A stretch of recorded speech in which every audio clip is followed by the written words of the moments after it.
Selamat malam, saudara-saudara, Bapak, Ibu, Eyang Kakung, Eyang Putri, dan anak-anak semua. Malam hari ini bersama kami, keluarga Setio Adri Amperianto, dari kelompok kesatrian wilayah Rawamangun A. Kita siapkan hati dan pikiran kita untuk menghadap Tuhan dengan saat teduh diiringi lagu Di Dalam Cinta.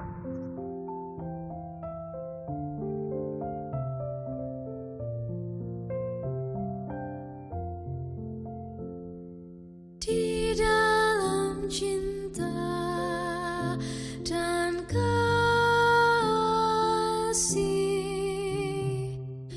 di dalam cinta hadirlah Tuhan. Di dalam cinta dan kasih,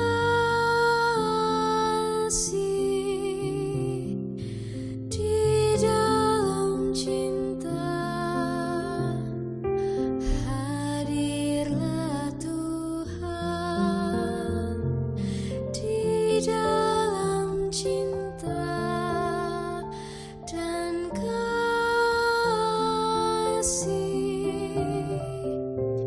di dalam cinta hadirlah Tuhan. Pembacaan Alkitab. Mari kita membuka Alkitab dari Lukas pasal 17 ayat 1 sampai 4. Yesus berkata kepada murid-muridnya, "Tidak mungkin tidak akan ada penyesatan, tetapi celakalah orang yang mengadakannya. Adalah lebih baik baginya jika sebuah batu kilangan diikatkan pada lehernya, lalu ia dilemparkan ke dalam laut, daripada menyesatkan salah satu dari orang-orang yang lemah ini. Jagalah dirimu. Jikalau saudaramu berbuat dosa, tegurlah dia, dan jikalau ia menyesal, ampunilah dia. Bahkan jikalau ia berbuat dosa terhadap engkau 7 kali sehari, dan 7 kali ia kembali kepadamu dan berkata, 'Aku menyesal,' engkau harus mengampuni dia." Saudara-saudara, tema doa malam ini adalah tegurlah dan ampunilah. Diambil dari Lukas 17 ayat 1 sampai 4.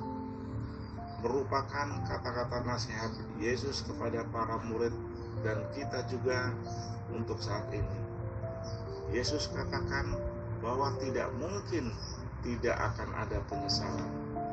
Itu berarti dalam kehidupan ini penyesatan akan tetap ada.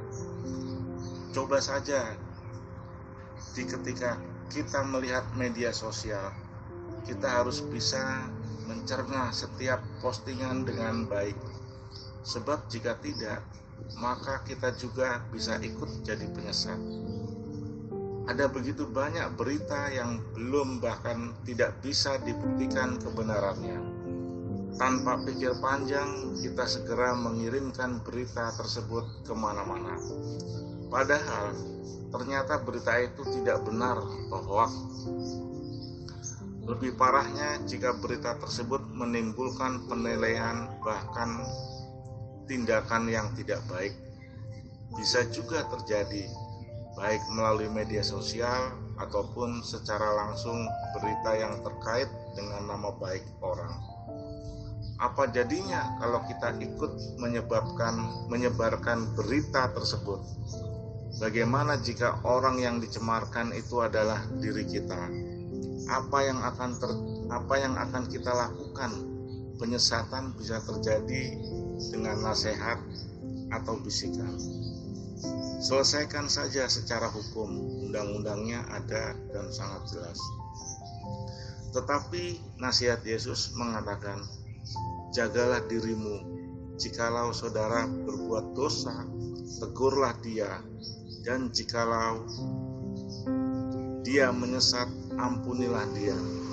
Bahkan Jikalau ia berbuat dosa terhadap engkau 7 kali sehari dan 7 kali ia membeli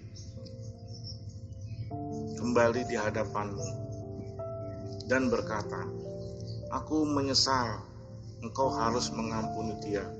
Sebagai orang percaya, tentu kita tidak ingin disesatkan, maka sudah pasti kita akan memilih nasihat Yesus. Memang tidak mudah untuk memaafkan orang atau teman kita yang berbuat kesalahan dan menyakiti kita. Mungkin kita mengatakan, ya sudahlah, saya memaafkan. Tapi nasihat Yesus tidak demikian. Yesus mengajarkan yang pertama harus kita lakukan adalah menjaga diri kita sendiri dulu. Jangan sampai kita juga ikut berdosa. Setelah itu baru yang kedua, kita harus menegur orang yang melakukan kesalahan. Baru yang ketiga, jika orang itu menyesal, maka kita harus mengampuni atau memaafkan. Itu artinya kita bisa mengatakan saya sudah memaafkan. Sebelum kita menegur orang tersebut dan membuat ia menyesal. Sebab dengan demikian kita tidak menyelamatkan orang tersebut, tapi hanya menyelamatkan diri sendiri. Bagaimana jika orang yang sudah ditegur tidak mau menyesal? Tentu itu bukan menjadi bagian kita lagi. Tugas kita untuk menegurnya sudah kita lakukan. Tugas berikutnya jika ia menyesal adalah mengampuninya. Di masa pandemi ini, pemerintah membuat aturan-aturan untuk mencegah penyebaran virus corona. Tapi ada saja orang yang melanggar peraturan tersebut. Apa yang dilakukan oleh pemerintah melalui aparat keamanan masyarakat? Apakah pemerintah membiar dengan berpikir itu resiko mereka sendiri? Pemerintah tidak bosan-bosannya menegur setiap orang yang melanggar aturan, tidak mengenakan masker, melakukan kegiatan yang menimbulkan kerumunan orang dan tidak menjaga jarak. Jika pemerintah saja tidak bosan untuk menegur rakyatnya yang tidak patuh, bagaimana dengan kita dalam menjalankan nasihat Yesus? Apakah kita juga mau menegur orang yang melakukan kesalahan, ataukah kita membiarkan untuk menyelamatkan diri kita sendiri? Apakah kita mau menegur saudara dan teman kita yang melakukan kesalahan, dan maukah kita mengampuni atau memaafkannya? Jika ia menyesal, bukan hanya tidak bosan. Yesus katakan, jika dalam sehari orang berbuat dosa 7 kali dan setelah ditegur lalu menyesal, maka kita harus mengampuni. Jangan pernah bosan ataupun ragu menegur saudara dan teman kita. Juga jangan pernah berhenti untuk mengampuni orang yang telah menyesal dosanya. Amin.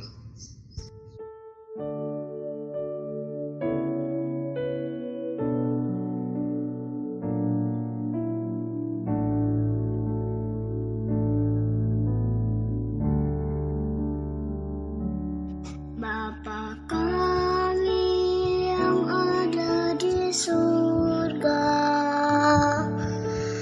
dikuduskanlah namamu, datanglah kerajaanmu, jadilah kehendakmu di bumi seperti di surga. Beri kami hari ini makanan yang secukupnya. Ampuni salah kami seperti kami ampuni yang bersalah pada kami. Jangan bawa kami dalam pencobaan, melainkan lepaskan kami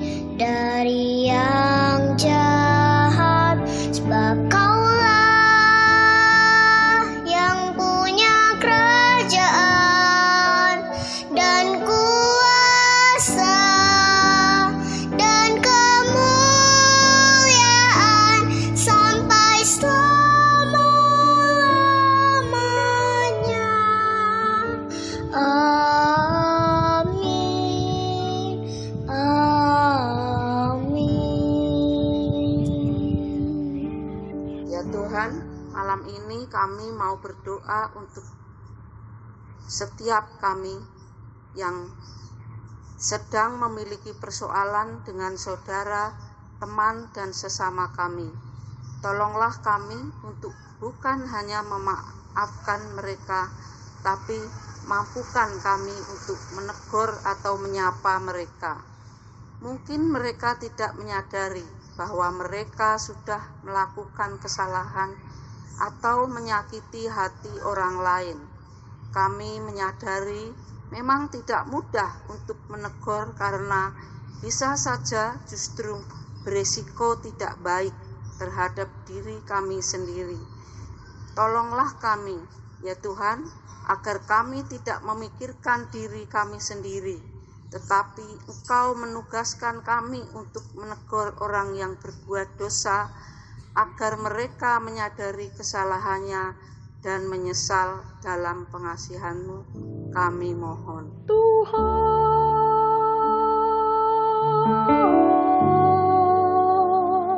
dengarlah doa kami.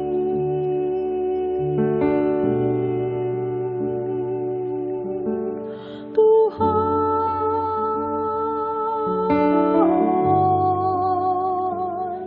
dengarlah doa kami. Ya Tuhan, kami berdoa untuk anak-anak kami yang telah menyelesaikan sekolahnya dan akan memasuki tahun ajaran yang baru. Dalam situasi pandemi ini, menjadi tidak mudah bagi anak-anak kami untuk mempersiapkan diri memasuki tahun ajaran baru. Terlebih bagi anak-anak kami yang akan masuk ke sekolah jenjang yang lebih tinggi atau baru akan mulai masuk sekolah pendidikan usia dini maupun sekolah dasar. Tolonglah kami para orang tua dalam mendampingi anak-anak. Berikanlah kami hikmat-Mu, ya Tuhan, mampukan kami agar dapat berpikir jernih dan berhati bersih, sehingga tidak mudah disesatkan oleh berbagai informasi yang bisa membuat kami bingung, marah, bahkan mencela pihak-pihak tertentu. Kami juga mendoakan sekolah-sekolah dan para guru yang tetap melakukan tugasnya dalam mempersiapkan segala sesuatunya untuk memulai tahun ajaran yang baru ini. Kami tahu tentu situasi ini juga menyulitkan sekolah-sekolah dan para guru. Berikanlah kesabaran dan hikmat pada para pengurus sekolah dan para guru. Dalam pengasihan-Mu kami mohon. Tuhan,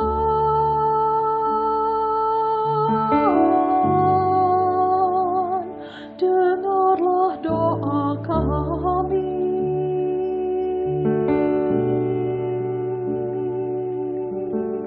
Tuhan,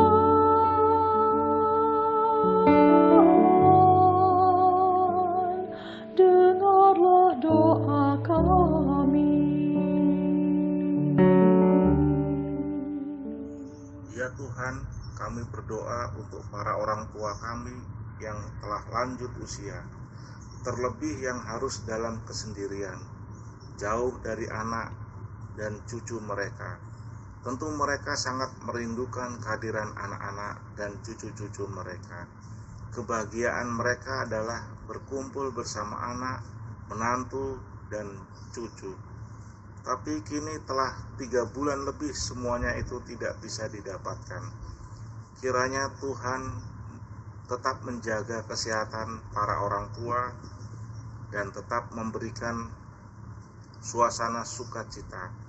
Biarlah kami, anak-anaknya, tetap menyapa orang tua kami.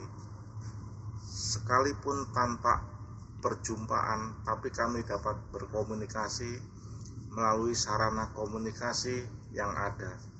Dengan demikian, orang tua kami dapat terhibur dan bahagia.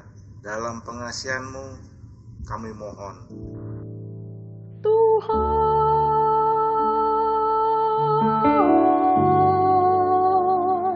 dengar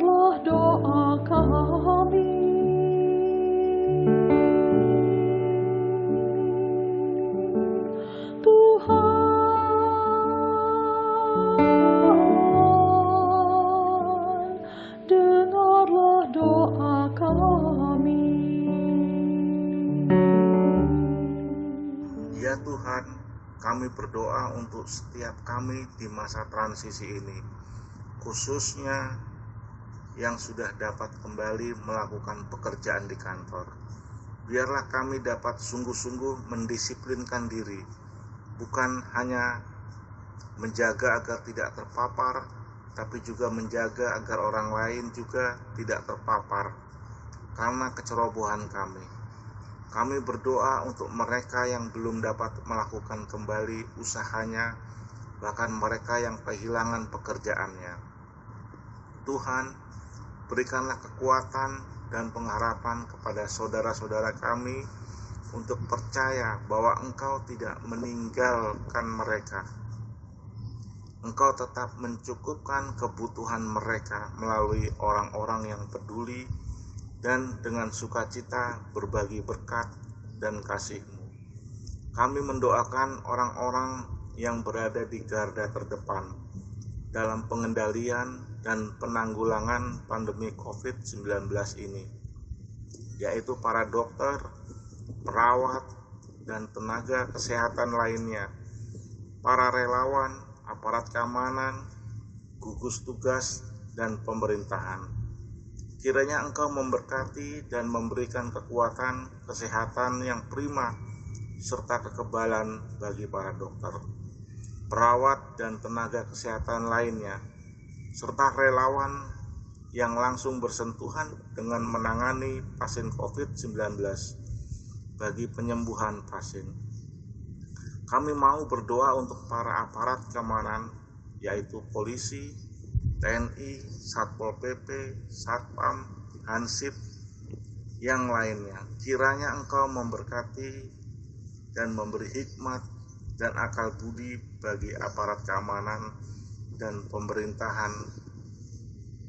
Berikan kesabaran saat mereka menjalankan tugas dan berhadapan dengan banyak orang dengan berbagi karakter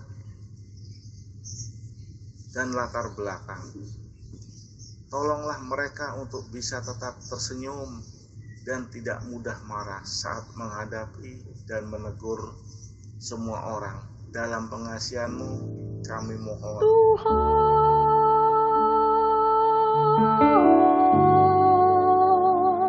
dengarlah doa kami.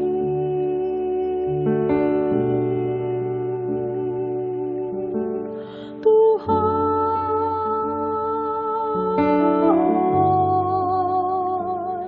dengarlah doa kami. Ya Tuhan, kami berdoa untuk teman-teman, kakak-kakak, juga adik-adik yang bersedih karena orang tua atau anggota keluarga meninggal karena virus corona ataupun karena sakit yang lainnya. Tuhan, hiburlah teman-teman kami agar mereka tidak sedih terus, dengan percaya bahwa orang tua atau anggota keluarga mereka sudah bahagia bersama Bapa di surga. Kami juga berdoa untuk teman-teman yang orang tuanya bekerja di garda depan sehingga jarang di rumah, bahkan mungkin tidak pulang ke rumah. Tuhan, tolong agar teman-teman kami terus mendoakan orang tua mereka. Tuhan, inilah doa-doa kami malam ini, dalam pengasihan-Mu kami mohon. Tuhan,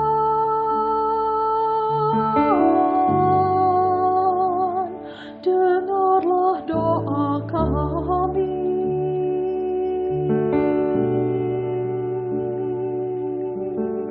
Tuhan,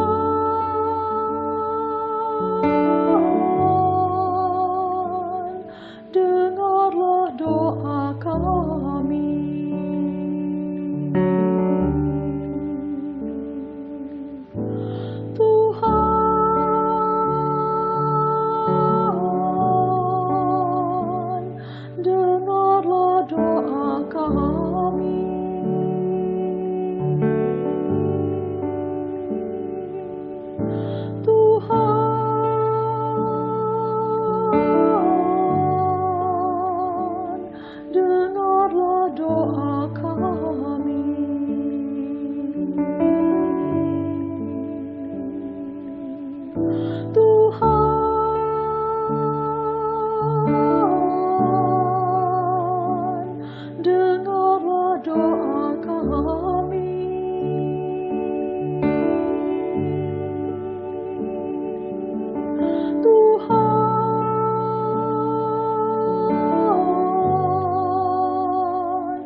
Saudara-saudara, tetaplah setia menjadi pendoa. Selamat malam, selamat beristirahat. Tuhan menjaga kita semua.